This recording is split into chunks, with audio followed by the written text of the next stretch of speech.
Hello ladies and gentlemen, and welcome back to Georg Mack Plays the Classics.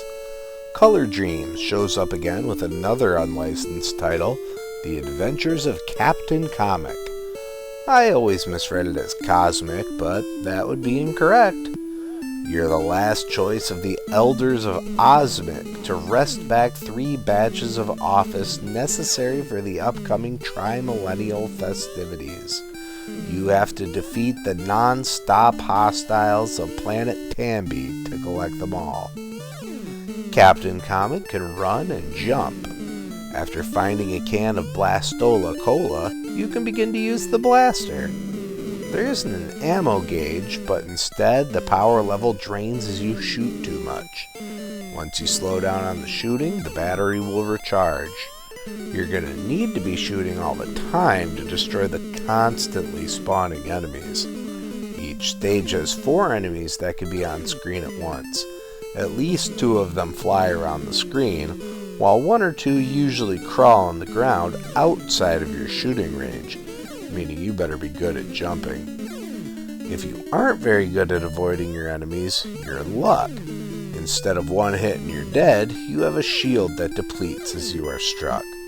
There are shield packs laying around the stages, but they are one-time uses and they don't replenish.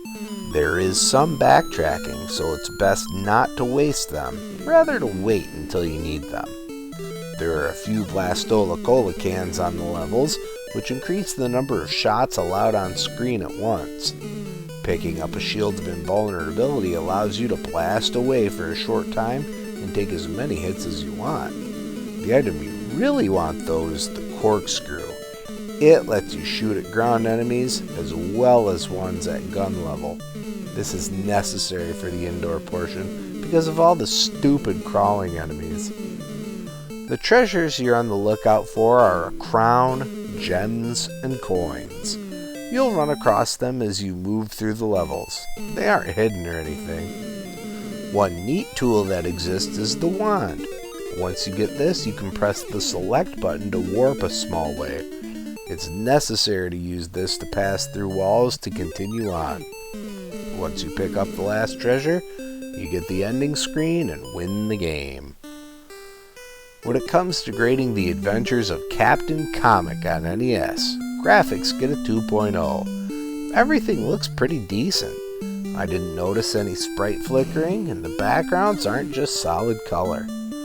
Sound gets a 2.5. All the tunes are 8-bit renditions of classical tunes, and they all sound decent. Gameplay gets a 2.5. The jumping is a bit floaty. Crawling enemies that you can't kill are annoying. Difficulty gets a 2.5. It took me a few false starts to figure out what was going on. The indoor level in the middle with the 2 different crawling enemies is no fair without the Corkscrew upgrade. Fun factor gets a 2.0. I surprisingly enjoyed myself enough while playing that I was surprised it was over. Overall, The Adventures of Captain Comic earns a 2.3 and gets a C+. For an unlicensed game, this one was pretty good. It's solid enough to at least earn a curiosity play. Well, that's going to do it for me for today. Please make sure to like this video. Let me know what you think of The Adventures of Captain Comic in the comments. And please subscribe to Head Drop Productions here on YouTube, because we want you here for each and every video we release, because it is your destiny.